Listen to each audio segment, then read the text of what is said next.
আসসালামু ওয়া রাহমাতুল্লাহি ওয়া বারাকাতুহু।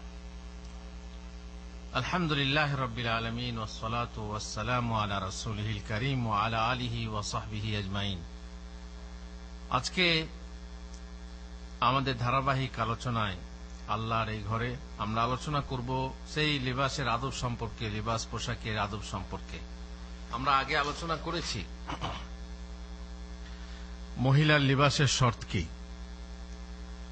আর বর্তমান যুগে আধুনিকা সভ্যতা এবং পাশ্চাত্য ঘেঁষা মহিলা, যে মহিলারা কিভাবে বেপর্দা হয়ে অর্ধনগ্ন হয়ে দেহের অর্ধেক অংশ বের করে আলোকপ্রাপ্তা সেজে দেহে অর্ধেক অংশে আলো পৌঁছায়, তারা হচ্ছে আলোকপ্রাপ্তা। এদের ব্যাপারে বলেছিলাম যে লেবাস পোশাকের তাদের শর্ত আছে এবং 8টা শর্তের কথা বলেছিলাম। ইসলাম এই শর্ত আরোপ করে মহিলাদেরকে গোপন করেছে। মহিলাদের মান নিচু করার জন্য না, বরং মহিলারা যেহেতু দামি জিনিস, সেই জন্য দামি জিনিসকে গোপনে রাখতে হয়, না হয় তা চুরি হয়ে যায় অথবা তার কোনো ক্ষতি হয়। এই জন্য ইসলাম শর্ত আরোপ করে নারীকে সংরক্ষিতা করেছে এবং তার হেফাজত করেছে। বলেছিলাম একটা শর্তে যে মেয়েরা এমন ড্রেস পরতে পারবে না যে ড্রেসে তার শরীরের উঁচু নিচু প্রকাশ পায়, তেমনি এমন ড্রেস পরতে পারবে না যা খাটো, মানে নিচু থেকে খাটো কিংবা উপর থেকে খাটো, খাটো ড্রেস পরতে পারবে না। যেমন বিশেষ করে নামাজের সময় তার পায়ের পাতা ঢাকতে হবে, অতএব ম্যাক্সি পরলে পায়ের পাতা ঢাকা ম্যাক্সি পরতে হবে। সেলোয়ার কামিজ পরলে সেলোয়ার বা পায়জামা এমন হতে হবে যেন পায়ের পাতা ঢেকে যায়। আর অন্য কথা তো বলতেই হবে না, শাড়ি পরলে শাড়ির সায়া যেন এমন হয় যেন পায়ের পাতা ঢেকে যায়। আর শাড়িতে যেন তার পেট, পিঠ বা মাথা, ঘাড় ইত্যাদি বেরিয়ে না থাকে। এসব কথা আলোচনা আমরা আগে করেছি।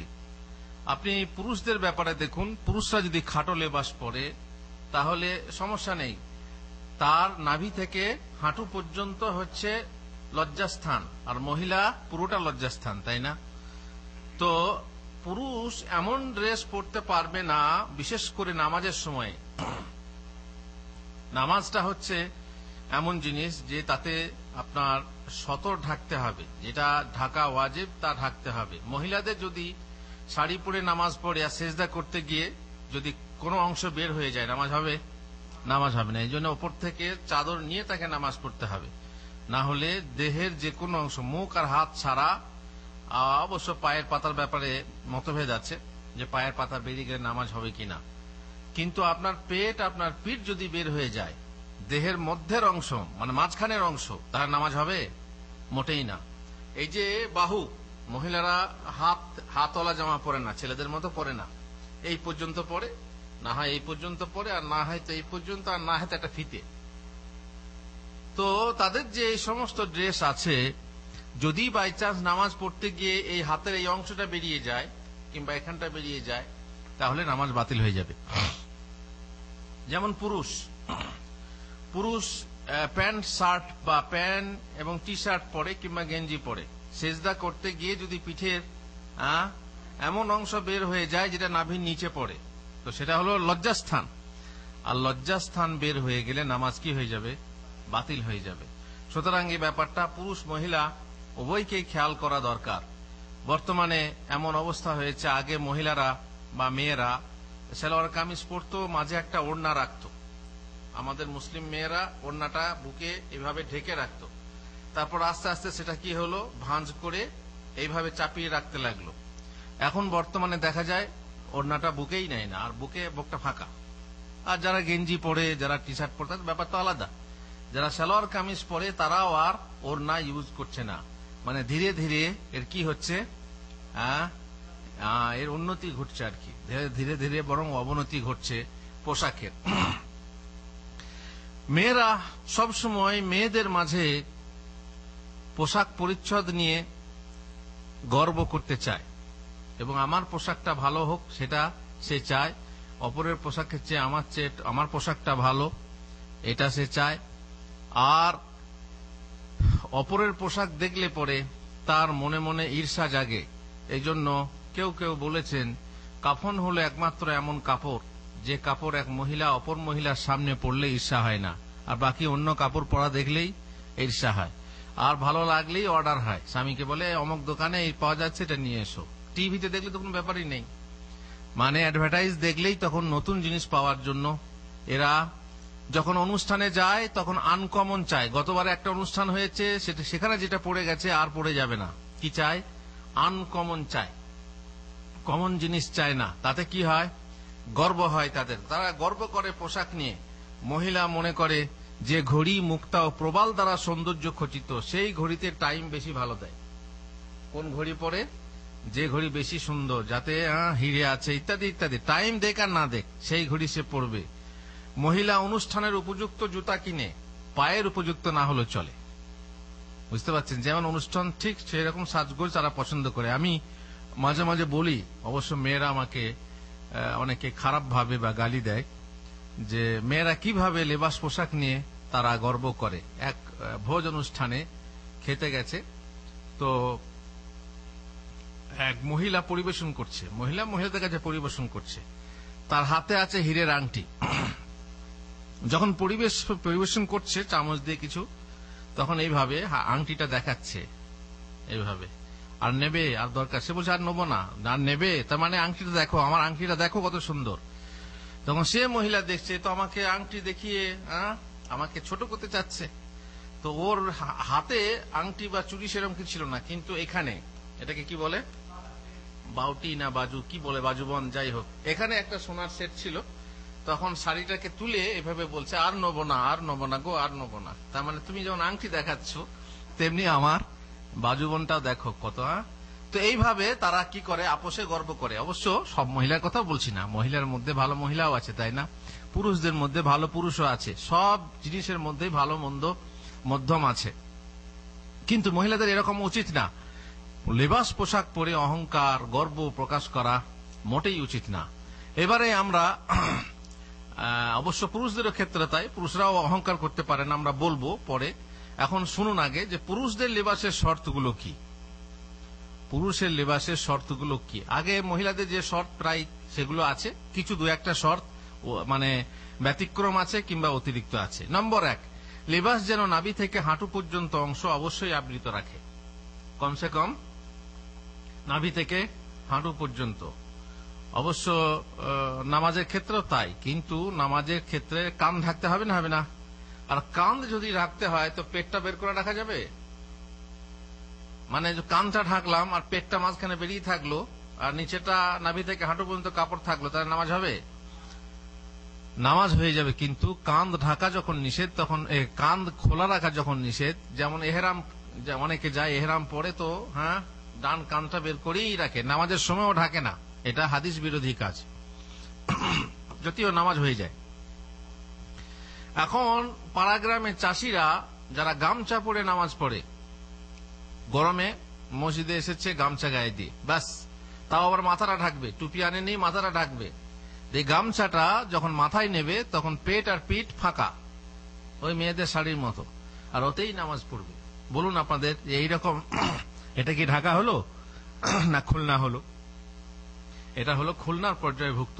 সুতরাং মাঝখানে যেমন ওই প্যান্ট শার্ট পরে মাঝখানটা বেরিয়ে যায়, নামাজ লজ্জাস্থান বের হতে বাতিল হয়ে যাবে, তেমনি লুঙ্গি পরে যদি ওই গামছা পরে নামাজ পড়ে আর লুঙ্গিটা নেমে যায়, নাভির নিচে চলে যায়, তো তার নামাজ বাতিল হয়ে যাবে। অতএব লেবাস যেন নাভি থেকে হাঁটু পর্যন্ত অবশ্যই ঢাকা থাকে, যেহেতু ওইটুকু অঙ্গ পুরুষের লজ্জাস্থান, ঢাকা ওয়াজিব। নম্বর 2, লেবাস যেন এমন পাতলা না হয় যাতে ভিতরের চামড়া নজরে আসে। তার মানে আপনার যে লজ্জাস্থান, সে লজ্জাস্থান দেখা না যায়, এমন পাতলা যেন না হয়। লেবাস যেন এমন আঁটো সাঁটো না হয় যাতে দেহের উঁচু নিচু ব্যক্ত হয়। এমন টাইট ফিট প্যান্ট পরেছেন, চুস্ট হয়ে আপনার মানে পেছনের একবারে সব আন্দাজ হচ্ছে, অনুমান হচ্ছে, এটা জায়েজ না। লেবাস যেন কাফেরদের লেবাসের অনুকৃত না হয়। মহিলাদের ব্যাপারে বলা হয়েছিল যেন কাফেরদের লেবাসের অনুকৃত না হয়, কারণ মান তাশাব্বাহা বিকওমিন ফাহুয়া মিনহুম, যে ব্যক্তি যে জাতির অনুকরণ করে, সাদৃশ্য অবলম্বন করে, সে তাদেরই অন্তর্ভুক্ত। নম্বর 5, লেবাস যেন মহিলাদের লেবাসের অনুরূপ না হয়, কারণ আগেই শুনেছেন যে যে মহিলা পুরুষের মতো লেবাস পরে কিংবা যে পুরুষ মহিলার মতো লেবাস পরে তারা কি অভিশপ্ত। সুতরাং মহিলার মতো ছাপা শার্ট পরবেন তা হবে না, মহিলার মতো অন্য কোন লেবাস পরবেন তা আপনার হবে না। মহিলাদের অনুকরণ করলে মোট কথা এটা আপনার জন্য জায়েজ না। নম্বর 6, জাঁকজমকপূর্ণ প্রসিদ্ধিজনক যেন না হয়, এটা মহিলাদের ক্ষেত্রেও তাই, মানে বিরল ধরনের লেবাস, আপনি এমন লেবাস পরেছেন দেখাবেন লোককে যে হ্যাঁ এই লেবাস কারণেই, এটা জায়েজ না। এটা বলা হয়েছিল যে প্রসিদ্ধিজনক লেবাস পরবে, কিয়ামতে তাকে অনুরূপ লেবাস পরিয়ে তাতে কি করা হবে, জাহান্নামের আগুন ধরিয়ে দেওয়া হবে। নম্বর 7, গাঢ় হলুদ বা জাফরানি রঙের যেন না হয়, আপনার লেবাস যেন হলুদ রং বা জাফরানি রঙের না হয়। আমর ইবনে আস রাদিয়াল্লাহু তাআলা আনহু থেকে বর্ণিত, তিনি বলছেন রাআ রাসূলুল্লাহ সাল্লাল্লাহু আলাইহি ওয়াসাল্লাম আলাইয়া সাউবাইনি মুআসফারাইন, তিনি আমার দেহে দেখলেন যে দুটো জাফরানি রঙের কাপড় আছে। তখন তিনি বললেন ইন্না হাযিহি মিন সিয়াবিল কুফফারি ফালা তালবাসহা, এটা হচ্ছে কাফেরদের লেবাস, তার মানে কাফেরদের রং, ওদের রং চয়েস করা রং হচ্ছে জাফরানি রং বা হলুদ রং। এখন বর্তমানে গেরুয়া রং কাদের বুঝতেই পাচ্ছেন, গেরুয়া যারা অমুসলিম বা আমাদের দেশে হিন্দু বা বৌদ্ধ যারা, তারা কি পরে, গেরুয়া রং পরে। সেই গেরুয়া রং এখন কাফেরদের রং, সেই রং মুসলমানরা এখতিয়ার করতে পারে না। সুতরাং আল্লাহ রাসূল সাল্লাল্লাহু আলাইহি ওয়াসাল্লাম বললেন এই রং, এই কাপড় হচ্ছে কাফেরদের কাপড়, সুতরাং তা পরো না। অন্য এক বর্ণনায় আছে যে আমি জিজ্ঞেস করলাম ইয়া রাসূলুল্লাহ, এই রংকে আমি চেঞ্জ করে দেবো, ধুয়ে দেবো, মানে রংটাকে চেঞ্জ করা, এখন রং চেঞ্জ করা যায় তাই না, কাপড়ের রং চেঞ্জ করা যায়। তো রাসূলুল্লাহ সাল্লাল্লাহু আলাইহি ওয়াসাল্লাম বললেন বাল ইহরাকহা, বরং তাকে পুড়িয়ে ফেলো।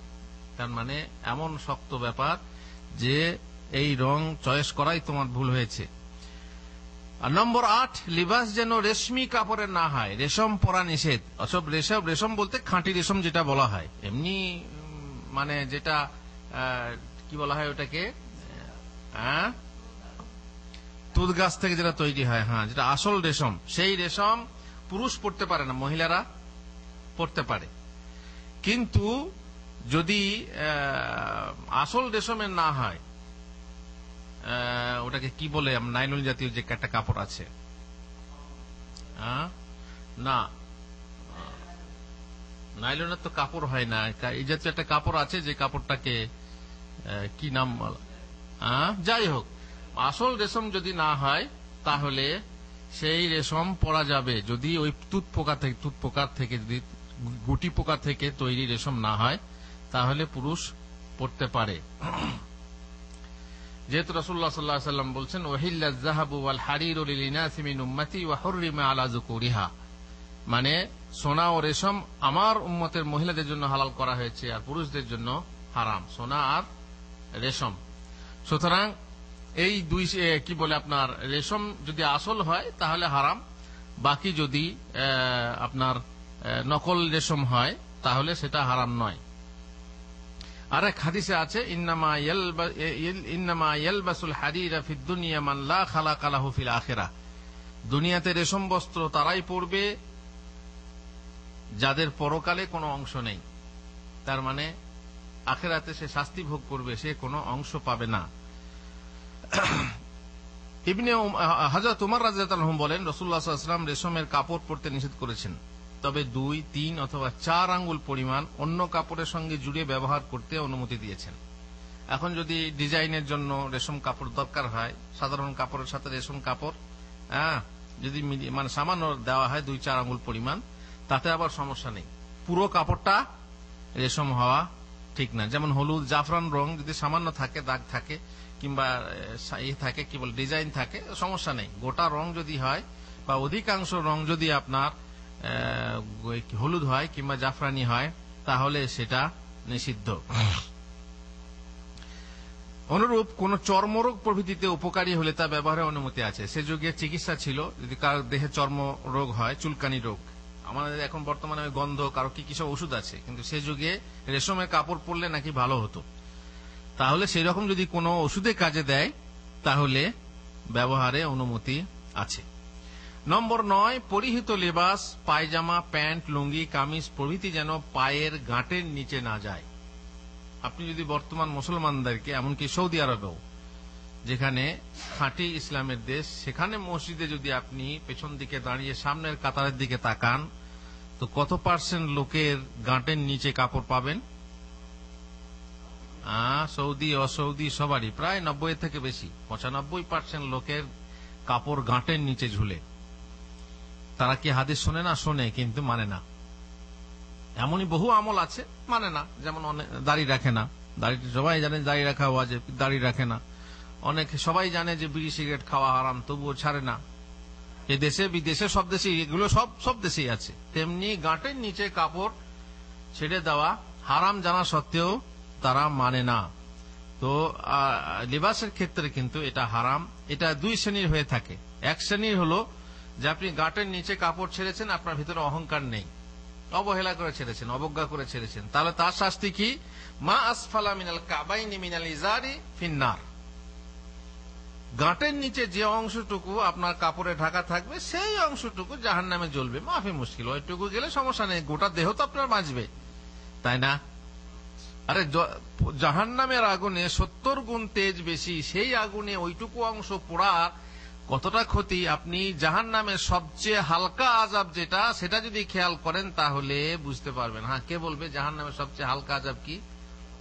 হ্যাঁ, আগুনের একজোড়া জুতো, আগুনের একজোড়া জুতো। আর আগুনের একজোড়া জুতো থাকলে তার সেই আগুনের তাপে তার মাথার দিমাগ পর্যন্ত টকবক করে ফুটবে। অতএব এটাকে সহজ ভাবেন না। এটা অবজ্ঞা করে আপনি গাঁটের নিচে কাপড় ঝুলাবেন, গাঁটের নিচে কাপড় পরবেন, কেন আপনি মানবেন না? জাহান্নামে ধমক দেওয়া হয়েছে, জাহান্নামে জ্বলবে, জাহান্নামে পুড়বে। আপনি হয়তো ভাববেন না ওটা অহংকারের সাথে করলে, না, অহংকারের সাথে করলে আরো কঠিন শাস্তি আছে, সেটা আপনি পরিপূর্ণরূপে জাহান্নামে যাবেন। অহংকারের পাপ আলাদা। অহংকার, আল্লাহ রাসূল সাল্লাল্লাহু আলাইহি ওয়াসাল্লাম বলেছেন যে অহংকার যার মনে থাকবে, কতটুকু পরিমাণ? যাররা পরিমাণ, সরিষার দানা পরিমাণ যদি অহংকার আপনার ভিতরে থাকে, জাহান্নামে যেতে হবে। তখন সাহাবী বললেন, ইয়া রাসূলুল্লাহ, লোকে তো চায় যে তার জুতো ভালো হোক, জামা ভালো হোক, লিবাস পোশাক ভালো হোক। না না না, লিবাস পোশাক ভালো পড়লে সেটা অহংকার হয় না। অহংকার কি? অহংকার হচ্ছে ভিতরের কথা। কি অহংকার কাকে বলে আল্লাহ নবী সাল্লাল্লাহু আলাইহি ওয়াসাল্লামের ভাষাতে?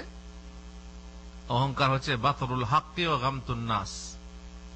তার মানে হক প্রত্যাখ্যান করা, হক জানা সত্ত্বেও গ্রহণ না করা। যেমন অনেকেই করে, মানবে না, হক মানবে না।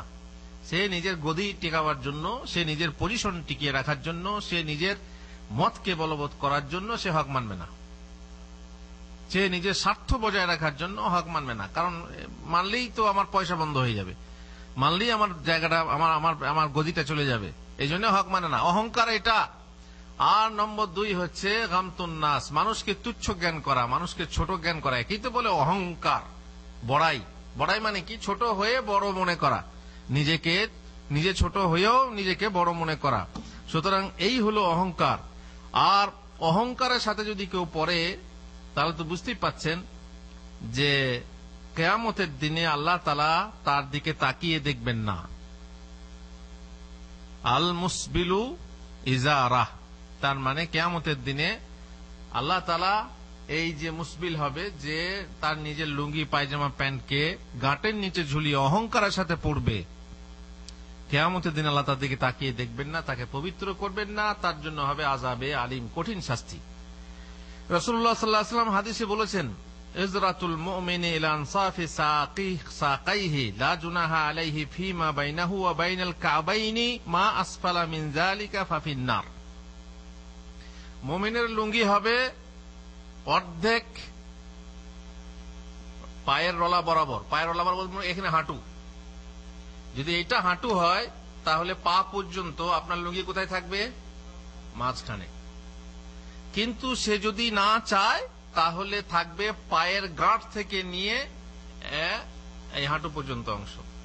পায়ের গাঁট যদি স্পর্শও করে সমস্যা নেই। যদি পায়ের গাঁট স্পর্শ করে, গাঁট মানে যেটাকে টাকনু বলছেন, বা যেটা কি বলা হয় ওটাকে আরবিতে কাব বলছে আর কি, পায়ের গাঁট বা গিঁট যে হাড়টা বেরিয়ে আছে, তো আপনারা কেউ উঠে দেখান তো পায়ের গাঁট কাকে বলে। পায়ের গাঁট হচ্ছে, হ্যাঁ, ওই উঁচু হাড্ডিটা ভালো করে হাত দিয়ে দেখান, এটা হচ্ছে গাঁট। ওইখান পর্যন্ত যদি গাঁট স্পর্শও করে বা গিঁট বা টাকনু স্পর্শও করে সমস্যা নেই। কিন্তু সমস্যাটা কোথা?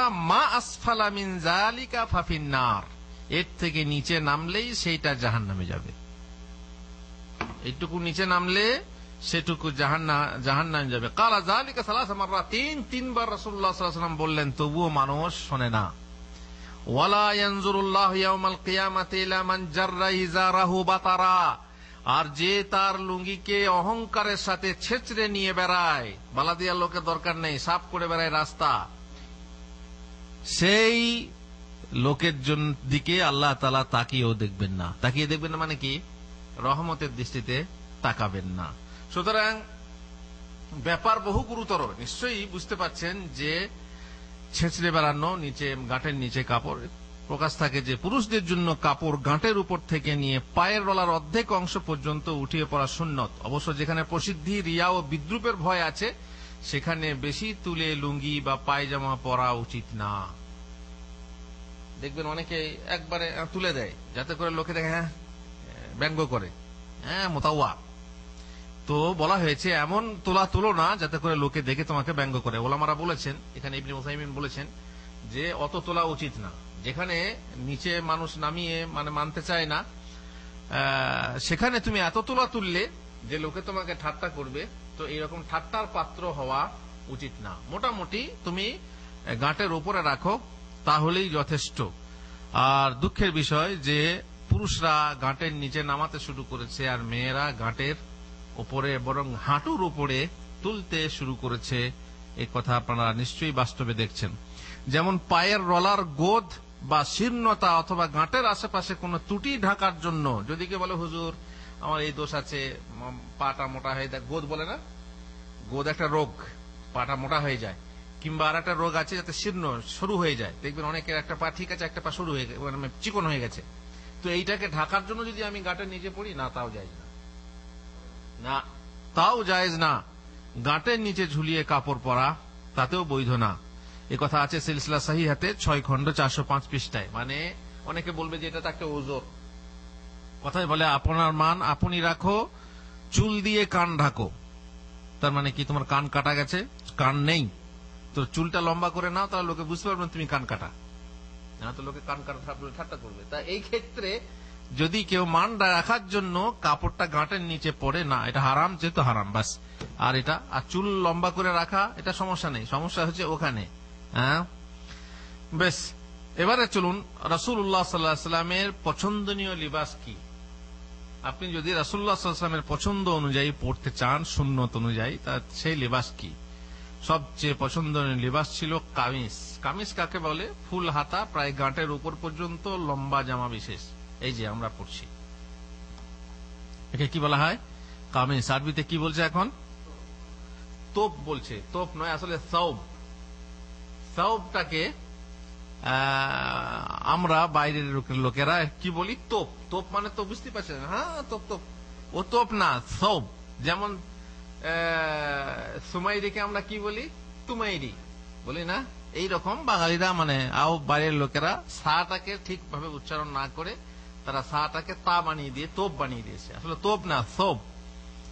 সৌব, এটা হচ্ছে সৌব। হচ্ছে এই ধরনের জামা রাসূলুল্লাহ সাল্লাল্লাহু আলাইহি ওয়াসাল্লামের কাছে পছন্দনীয় ছিল। আবু দাউদ, তিরমিজি, মিশকাতে 4328 নম্বর হাদিসে আছে। যেমন তিনি চেক কাটা চাদর পরতে ভালোবাসতেন। চাদর কেমন হতো? চেক কাটা। বুখারী, মুসলিম, মিশকাত 4304 নম্বর। তিনি মাথায় ব্যবহার করতেন পাগড়ি। তিনি টুপি পরতেন কিনা প্রমাণ নেই, সহি প্রমাণ নেই মোট কথা, কিন্তু পাগড়ি পরতেন। তিরমিজি হাদিসে আছে তিনি কালো রঙের পাগড়ি বাঁধতেন। রংটা কি? কালো। আল্লাহ রাসূল সাল্লাল্লাহু আলাইহি ওয়াসাল্লাম ও সাহাবা তথা সালাফদের যুগে টুপিও প্রচলিত ছিল, টুপি ছিল, কিন্তু আল্লাহ রাসূল পরেছেন কিনা কোনো সহি প্রমাণ নেই, এই জন্য আমরা বলছি না। তাহলে টুপি যারা পরছেন এটা কার সুন্নত? রাসূলের সুন্নত না, কার সুন্নত? সাহাবাদের সুন্নত। হুজুর আপনি যেটা পরে আছেন মেয়ে মানুষদের মতো, এটা কিসের সুন্নত? এটা সৌদিদের সুন্নত, সৌদি আরবের এটা খাস ড্রেস। বা অন্যান্য দেশেও আছে, ফিলিস্তিনিরাও পরে, জর্ডানিরাও পরে, তাই না, কুয়েতিরা পরে, আরবে প্রায়ই এই ড্রেসটা পরছে। ওই হুজুর এটি যেটা পরে আছেন এটা সুন্নত নয়, তাহলে কেন পরেছেন? এই যে দেশ গুণে ভেষ, দেশে সবাই পরে আর ভালো লাগে, সেই জন্য আমরা পড়েছি। আমাদের দেশে হুজুরা রুমাল ব্যবহার করে সাধারণত কাঁধে, তাই না, মাথায়ও নেয়। তো আমরা একটু ভাঁজ করে যেমন সুন্দর করে বলছে, হুজুর আমাদের দেশের মহিলারা যদি এরকম পড়তো কত ভালো হতো। নিশ্চয়ই এরকম যদি মহিলারা আমাদের দেশে পড়তো, তার বুকটা কমসে কম, মাথাটা ঢাকা থাকতো। কিন্তু আমাদের দেশের মহিলারা এইভাবে পড়বে, আর আমরা যত নামাই তত এটা হচ্ছে ভালো। হুজুর এটা কি সেই লেবাস নয় যে লেবাসের জন্য বলা হয়েছে ইহুদিরা পড়বে এবং দাজ্জালের গোলাম হবে? অনেক মিশকাতি মৌলবী এটা বলেছে, মিশকাতে হাদিস থেকে তর্জমা করে দেখিয়েছে যে এটা সেই চাদর, যে চাদর পরে ইহুদিরা দাজ্জালের গোলাম হবে। কিন্তু কোথা নানি কবর আর কোথা থেকে তারা কাঁদছে, তারা ইহুদিরা পড়বে তায়ালেসা, যেটা সেটা হবে ঘাড়ে, কাঁধে পড়বে, এটা হচ্ছে মাথায়। আর সেই চাদরের সাদল হারাম, ইহুদিরা সাদল করে, এই জন্য আমাদের হাদিসে নিষেধ আছে যে আল্লাহ রাসূল সাল্লাল্লাহু আলাইহি ওয়াসাল্লাম বলেছেন তোমরা সাদল করো না নামাজে। সাদল মানে হচ্ছে চাদরকে দুই দিকে ফেলে রাখা। আমাদের নিয়ম হচ্ছে চাদরকে কি করতে হবে? এইভাবে। আর এতে সাদল হয় না, এটা পড়েই থাকে, যেহেতু এটা মাথার রুমাল, এটা হচ্ছে মাথার রুমাল। তাছাড়া যে চাদর তারা পড়তো তা ছিল সবুজ বা হলুদ রঙের, আর এটা হচ্ছে কি রঙের? লাল রঙের। অতএব কোথায় শেখ সাদি আর কোথায় ছাগলের লাদি, কোথায় লিয়াকত আলী, কোথায় জুতোর কালি, এর সাথে কোনো স্বাদ নেই। কিন্তু ওরা শুধুমাত্র ওয়াহাবিদেরকে ছোট করার জন্য ইবনে বাজের ছবি, হুসাইমিনের ছবি, কার কার ছবি দিয়ে বলছে এরা হচ্ছে দাজ্জালের গোলাম। নাউজুবিল্লাহি মিন যালিক। আর হজের সময় তারাই দাজ্জালের গোলামদের কাছে এসে হজ তাদের পেছনে নামাজ পড়ে। কাবা শরীফের ইমামও দাজ্জালের গোলাম, তাই না? কাবা শরীফের ইমামও দাজ্জালের গোলাম। আমাদের দেশের মৌলবীরাও এগুলো নিয়ে গিয়ে পড়ে, তাদের মৌলবীরাও পড়ে, তারাও দাজ্জালের গোলাম। আউযুবিল্লাহি মিন যালিক। গালি দিলে পরে গালি, ইনশাআল্লাহ গালি দাতাকেই লাগে। মোট কথা, টুপি পরা প্রচলিত ছিল সাহাবাদের যুগে, অতএব টুপি পরা সাহাবাদের সুন্নত। যেমন সে যুগে সেলোয়ার বা পায়জামাও পরিচিত ছিল, কিন্তু মুহাম্মদ রাসূলুল্লাহ সাল্লাল্লাহু আলাইহি ওয়াসাল্লাম পায়জামা পরেছেন কিনা সহি প্রমাণ নেই। তবে একথা প্রমাণিত যে আল্লাহ রাসূল পায়জামা কিনেছিলেন। আল্লাহ রাসূল দেখেন কিভাবে সূক্ষ্মভাবে সব কথা প্রমাণিত আছে। আল্লাহ রাসূল পায়জামা কিনেছিলেন, কিন্তু পরেছেন কিনা সহি প্রমাণ নেই। মহানবী সাল্লাল্লাহু আলাইহি ওয়াসাল্লাম খরিদ করেছিলেন, মুসলিম মিশকাতে আছে 2678 নম্বর। অবশ্য লুঙ্গি না পাওয়া গেলে পায়জামা পরতে অনুমতি দিয়েছেন কোথা? হাজিদেরকে। তিনি ইহরাম বাঁধা অবস্থায় হাজিদেরকে পায়জামা পরতে নিষেধ করেছেন, তার মানে পায়জামা ছিল। এটাই আছে মিশকাতে 2678 নম্বর। তার মানে বোঝা গেল যখন পায়জামা পরতে নিষেধ করেছেন তখন পায়জামা ছিল। আর এই কথা বলেছেন লুঙ্গি না পেলে পায়জামাই পরবে। ইবনে আব্বাস রাদিয়াল্লাহু আনহু যখন লুঙ্গি পরতেন তখন লুঙ্গির সামনের দিকে নিচের অংশ পায়ের পাতার উপরে ঝুলিয়ে দিতেন এবং পেছন দিকটা গাঁটের উপরে তুলে নিতেন। এরূপ পরার কারণ জিজ্ঞাসা করা হলে তিনি বললেন, আমি আল্লাহ রাসূল সাল্লাল্লাহু আলাইহি ওয়াসাল্লামকে এরূপ পড়তে দেখেছি। কে লুঙ্গি পরে আছেন? সুলতান না সারোয়ার? আপনি সুলতান, আপনি সারোয়ার। আপনি পড়ে দেখান তো কিভাবে বলছি। সামনের দিকটা পায়ের পাতার উপরে ঝুলে থাকবে, পেছন দিকটা উপরে উঠাতে থাকবে। পেছন দিকটা উঠে থাকবে আর সামনের দিকটা ঝুলে থাকবে। বুঝতে পারি, এটা সমান হয়ে গেল। যাই হোক, আপনি আগে ঝুলিয়ে পড়েন, তারপরে পেছন দিকটা গুটিয়ে নেবেন, তাহলেই আপনার হয়ে যাবে। ঠিক আছে। সামনের দিকে নিচের অংশ পায়ের পাতার উপরে ঝুলিয়ে দিতেন, পায়ের পাতার উপরে ঝুলিয়ে দিতেন, আর পেছন দিকটা গাঁটের উপরে তুলে নিতেন, পেছন দিকটা গাঁটের উপরে। ইবনে আব্বাসকে জিজ্ঞেস করা হলো যে এটা কেন করছেন, এরা কেমন করছেন? বলছে আমি রাসূলুল্লাহ সাল্লাল্লাহু আলাইহি ওয়াসাল্লামকে এরকম পড়তে দেখেছি। আর তার মানে হলো গাঁটের নিচে যাবে না, সামনের দিকে ঝুলে থাকবে। হয়তো বা আল্লাহ রাসূল সাল্লাল্লাহু আলাইহি ওয়াসাল্লাম এটা অভ্যাসগত ভাবে কখনো কখনো এরকম হয়েছে, ইবনে আব্বাস দেখেছেন, তাই তিনি সাহাবারা চেষ্টা করতেন রাসূলুল্লাহ সাল্লাল্লাহু আলাইহি ওয়াসাল্লামের সুন্নাত পালন করব। তরকারির মধ্যে বহু তরকারি ছিল। আনাস রাদিয়াল্লাহু তাআলা আনহু কদু খাচ্ছেন, কদু। বলে, হ্যাঁ কদু, তুমি আমার কি তরকারি, কিন্তু আমি রাসূলুল্লাহ সাল্লাল্লাহু আলাইহি ওয়াসাল্লামকে কদু খেতে দেখেছি, এই জন্য আমি খাচ্ছি। তো আল্লাহ রসুলের মহব্বতে, সেই মহব্বতে সুন্নত পালন হিসাবে তারা করেছেন। এটা হচ্ছে আবু দাউদ শরীফের হাদিস, মিশকাত 4370 নম্বরের হাদিস। তার নিকট পোশাকের সবচেয়ে পছন্দনীয় রং কি ছিল? সাদা রং।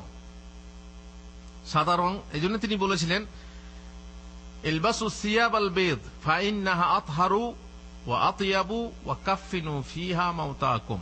তোমরা সাদা কাপড় পরিধান করো, কারণ সাদা রঙের কাপড় বেশি পবিত্র। হ্যাঁ, কেন লাল রঙের কাপড় অপবিত্র? তাহলে বেশি পবিত্র মানে কি? সাদা কাপড় এমন যে সামান্য ময়লা ধরলেই বোঝা যাবে, তখন মানুষ ধোবে, তাই না? আর কালো বা অন্য রং যে জাতীয় কাপড় মানুষ পরতেই থাকে সপ্তাহের পর সপ্তাহ, কেন? মানে ময়লা বোঝা যায় না, ফলে কাপড়ের গন্ধ ধরে যায়, তবুও ধোয় না। কিন্তু সাদা কাপড় হলে, একটু ময়লা হলে তখন সাদা কাপড়ে দাগ বোঝা যায়। এই জন্য সাদা কাপড় হচ্ছে বেশি পবিত্র। এটা বলা হয়েছে কেন? যাতে করে সাদা কাপড় তাড়াতাড়ি পবিত্র ধুয়ে নেওয়া হয়, আর ওই কাপড়ের রং বেশি ভালো, দেখতে ভালো এবং পরিষ্কার পরিচ্ছন্ন থাকে, তাই এটা হচ্ছে শ্রেষ্ঠ রং। আর রঙের মৌলিক রং বলা হয়েছে সাদা, তারপরে মিলিয়ে এটা মিলিয়ে এই রঙের সাথে রং মিলিয়ে, এই রঙের সাথে রং মিলিয়ে বিভিন্ন রং তৈরি হয়। যাই হোক, আর এই রঙের কাপড়ই তোমরা মুর্দাদেরকে কাফনাও, মানে জানা যায় কি বলে, আপনার লাশ যখন কাফন দেবেন তখন কি রঙের কাপড় দেবেন? সাদা রঙের। রাসূলুল্লাহ সাল্লাল্লাহু আলাইহি ওয়াসাল্লাম এটা নির্দেশ আহমদ, তিরমিজি, নাসাই, ইবনে মাজাহ হাদিসে আছে, মিশকাত হাদিস নম্বর 4337। এছাড়া সবুজ রঙের কাপড়ও তিনি ব্যবহার করতেন, সবুজ রঙের কাপড় তিনি পরতেন। আবু দাউদে আছে হাদিস 4065 নম্বরে। লাল রঙের লেবাসও পরিধান করতেন, এটা আছে আবু দাউদ 4072, ইবনে মাজাহ 3599, 3600। লাল রঙের কাপড় হুজুর হাদিসে আছে হারাম, পরা যাবে না, আল্লাহ রাসূল নিষেধ করেছেন, হাদিস সহিহ না। লাল রঙের কাপড় পরা নিষেধের ব্যাপারে হাদিস সহিহ না, বরং প্রমাণিত আছে, আল্লাহ রাসূল সাল্লাল্লাহু আলাইহি ওয়াসাল্লাম নিজে পড়েছেন। যারা ওই হাদিসগুলো মনে করে সহিহ, তারা বলে না লাল রঙের না, লাল দাগ দেওয়া, কিন্তু এরকম কথা হাদিসে নেই। হাদিসে আছে লাল রঙের, অতএব আমরা দাগ দেওয়া কেন বাড়াবো কথাটা? মোট কথা, লাল রঙের কাপড় রাসূলুল্লাহ সাল্লাল্লাহু আলাইহি ওয়াসাল্লাম পরেছেন, আমরা পরতে পারি, নিষেধ না। মুহাদ্দিস আলবানী রাহিমাহুল্লাহ বলেছেন, লাল রঙের কাপড় ব্যবহার নিষিদ্ধ হওয়ার ব্যাপারে কোন হাদিস সহিহ না। মিশকাতের টিকা দেখুন, 2 খণ্ড 1247 পৃষ্ঠা। যাই হোক, রঙের মধ্যে হলুদ বা জাফরানি রং ব্যবহার পুরুষদের জন্য নিষিদ্ধ, এ কথা আপনারা নিজেই আগে জেনেছেন। লিবাসে, পোশাকে সাদাসিধে থাকা ইমানের পরিচায়ক, মানে লিবাস খুব জাঁকজমকপূর্ণ হবে, খুব ভালো হবে, এরকম ঠিক না। সাদাসিধে মানে না খারাপ হবে আর না খুব উন্নত মানের হবে, মাঝামাঝি থাকা ভালো। মহানবী সাল্লাল্লাহু আলাইহি ওয়াসাল্লাম বলেন, মান তারাকাল লিবাসা তাওয়াদুআন লিল্লাহ ওয়া হুয়া ইয়াকদিরু আলাইহি দাআহু আল্লাহু ইয়াওমাল কিয়ামাতি আলা রুউসিল খালায়েক হাত্তা ইউখায়্যিরাহু মিন আইয়ি হুলালিল ঈমান শাআ ইয়ালবাসুহা। সামর্থ্য থাকা সত্ত্বেও যে ব্যক্তি বিনয় সহকারে সৌন্দর্যময় কাপড় পরা ত্যাগ করবে, আল্লাহ তাআলা তাকে কিয়ামতের সৃষ্টির সামনে ডেকে এখতিয়ার দেবেন, ঈমানের লিবাসের মধ্যে তার যেটা ইচ্ছা সেটাই পড়তে পারবে। তিরমিজি, হাকিম, সহিহুল জামে 6145 নম্বর। কি হলো ব্যাপারটা? আপনার অনেক টাকার লিবাস পরার ক্ষমতা আছে, অনেক দামি লিবাস পরার ক্ষমতা আছে, বিলাসপূর্ণ লিবাস কিনে পরার ক্ষমতা আছে, কিন্তু আপনি পরেন না। কি জন্য পরেন না? বখিলি করে, কার্পণ্য করে না, আল্লাহর জন্য। আল্লাহর জন্য বিনয়ী হয়ে, যাতে মানুষ আমাকে অহংকারী না ভাবে বা মানুষ আমাকে খুব উচ্চ পর্যায়ে না ভাবে। এই জন্য বিনয়ের সাথে যদি কেউ পড়ে, তাহলে আল্লাহ তাআলা কিয়ামতের দিনে তাকে ঈমানের লিবাস পরাবেন। সেখানে ঈমানের লিবাস, আল্লাহ তাআলা খাস লিবাস হুলালুল ঈমান, সেখানে সে পড়তে পারবে। আর রাসূলুল্লাহ সাল্লাল্লাহু আলাইহি ওয়াসাল্লাম বলেছেন, ইন্নাল্লাহা তাআলা জামিলুন ইউহিব্বুল জামাল। আল্লাহ তাআলা সুন্দর, তিনি সৌন্দর্য পছন্দ করেন। ওয়া ইউহিব্বু আন ইউরা আসারু নি'মাতিহি আলা আবদিহি, তিনি চান যে তার দেওয়া নেয়ামতের চিহ্ন যেন বান্দার দেহে দেখা যায়। ওয়া ইউবগিদুল বুসা ওয়াত তাবাউস, তিনি অপছন্দ করেন দরিদ্র ও লোকচক্ষে দরিদ্র সাজাকে। তিনি দারিদ্র অপছন্দ করেন, তিনি চান না যে কোনো মানুষ দরিদ্র থাক। তাকে খেটে খেতে হবে, তাকে চেষ্টা করতে হবে। আর দরিদ্র সাজাকেও তিনি চান না। আপনারা আছেন না, নেই, চলছে কোন রকম, কেমন আছো ভাই, আর বলেন না, অথচ আপনার ঠিক আছে। অনেক মানুষ এরকম আছে, বহু মানুষ আছে দেখবেন খেতে পায় না, তবু কি বলে আলহামদুলিল্লাহ, আল্লাহ ভালো রেখেছে, আল্লাহ যে হালে রাখে ভালো আছে। আর বহু মানুষ ভালো আছে, খুব সুখে আছে, অথচ সে বলবে আর বলেন না মশাই, চলে না, এই সেই, তাই না? আপনারা উদাহরণস্বরূপ, এটা হচ্ছে কৃতজ্ঞতার অকৃতজ্ঞতা। উদাহরণস্বরূপ ইসমাইল আলাইহিস সালামের 2 স্ত্রীর কথা মনে করতে পারেন, তাই না? ইসমাইল আলাইহিস সালাম ছিলেন না, শিকার করতে গেছিলেন, এমন সময় আব্বা চলে এসেছেন। এসে তার রুমের সামনে এসে দেখলেন যে এক মহিলা রয়েছে। তারপর তার সঙ্গে ডেকে কথাবার্তা বললেন। হ্যাঁ, তুমি কে? বলে আমি এই অমুক পেশ, তোমার কেমন চলছে? তো বলছে খুব কষ্টে আছি, আর বলেন না, খুব কষ্টে আছি, তাই না? ইব্রাহিম হাসান তাকে কি বললেন? তোমার স্বামী এলে বলো যেন দরজার চৌকাঠ, সরাসরি বললেন না, সরাসরি তার মনকে ছোট করার জন্য বললেন না, বরং বললেন যে তোমার স্বামী এলে তাকে বলো যেন দরজার চৌকাঠ বদলে নাই। কেন বলুন তো? তার মধ্যে শুকরিয়া দেখলেন না। শুকরিয়া একটা বড় জিনিস, বললেন একটা বড় নিয়ামত। আল্লাহ তাআলা বলছেন লাইন শাকারতুম লাআযীদান্নাকুম, আমার শুকরিয়া করলে আমি তোমাদের বাড়িয়ে দেব, বৃদ্ধি করব। ওয়ালাইন কাফারতুম, আর যদি না শুকরি করো, অকৃতজ্ঞতা করো, ইন্না আযাবি লাশাদীদ, তাহলে আমার আযাব হচ্ছে কঠিন। ইব্রাহিম আলাইহিস লক্ষ্য করলেন মেয়েটার মধ্যে শুকরিয়া নেই। আর এমনিতে মেয়েরা সাধারণত স্বামীর প্রতি না শুকুর হয়। এই জন্য হাদিসে আছে না যে অধিকাংশ মেয়েরা জাহান্নামে যাবে। কি জন্য জিজ্ঞেস করা হলো? স্বামীর না শুকরি করে। মেয়ে লোকের এমনি স্বভাব, হাজার দিলেও যায় না অভাব। যদি আপনি আপনার স্ত্রীকে সব কিছু দেন, বহু কিছু দেন, সামান্য একটু ত্রুটি হলে জীবনেও তুমি আমাকে দিলে না, জীবনেও তুমি আমাকে ভালোবাসো না, এই কথা বলা তাদের অভ্যাস আছে। আর স্বামীর শুকরিয়া আদায় করে না, অথচ সে স্বামীর মুখাপেক্ষিনী। তো ইব্রাহিম আলাইহিস সালাম লক্ষ্য করলেন মেয়েটা শুকরিয়া নেই, এই জন্য বললেন দরজার চৌকাঠ বদলে নিতে। ইসমাইল আলাইহিস সালাম বুঝে গেলেন, নবী কি বুঝলেন? যে যাও, তুমি তোমার মায়ের বাড়ি যাও, তোমার সঙ্গে আমার হবে না, কারণ আমার আব্বা বলেছে এই কথা। আল্লাহু আকবার। তারপরে আবার আইলেন, তখনও ইসমাইল ছিলেন না। তারপরে দেখলেন যে মেয়ে, হ্যাঁ মা তুমি কেমন আছো? ভালো আছি আলহামদুলিল্লাহ। কেমন চলছে? আলহামদুলিল্লাহ খুব ভালো আছি, আলহামদুলিল্লাহ খুব ভালো আছি। কি খাবার মা তোমাদের? তো বললেন এই জমজমের পানি আর গোশত, শিকারের গোশত। তো আল্লাহ ইব্রাহিম আলাইহিস সালাম দোয়া দিলেন তোমাদের এই পানিতে আর তোমাদের গোশতে বরকত হোক। দেখলেন ওর মধ্যে শুকরিয়া ছিল না, এর মধ্যে শুকরিয়া পেলেন। তার জন্যই এটা হলো কি, যে 2 মানুষের মাঝে পার্থক্য। এখন আপনি, আপনার ধন মাল আছে, তো আপনি যদি শুকরিয়া জ্ঞাপন না করেন, শুধু বলেন আল্লাহ তাআলা যে হালে রাখে, আল্লাহ তাআলা যে হালে রাখে, সেটাই হচ্ছে শুকরিয়া, আলহামদুলিল্লাহ বলা। কিন্তু আপনি যদি বলেন না খুব কষ্টে আছি, কষ্টে দিন রাত চলছে, আর কি বলবো, দিনকাল খারাপ, এই সেই, তো আপনি না শুকরি হলেন।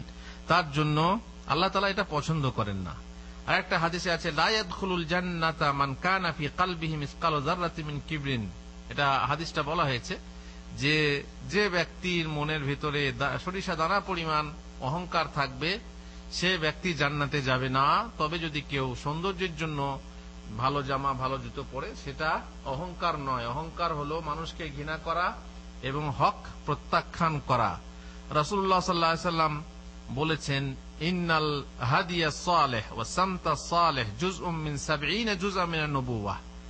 উত্তম আদর্শ এবং উত্তম বেশভূষা, খেয়াল করুন, উত্তম আদর্শ এবং উত্তম বেশভূষা। আপনি যে মানে কি বলে নেড়িখেড়ি হয়ে থাকবেন, তার মানে ভালো নিজে খেয়াল করবেন না, চুলটাও আঁচড়ানো নেই, লিবাস পোশাকও আপনার নোংরা হয়ে আছে, ছেঁড়া ফাটা লিবাস, এটা আপনি ভালো মনে করবেন ফকিরি বেশে থাকা, এটাও ঠিক না।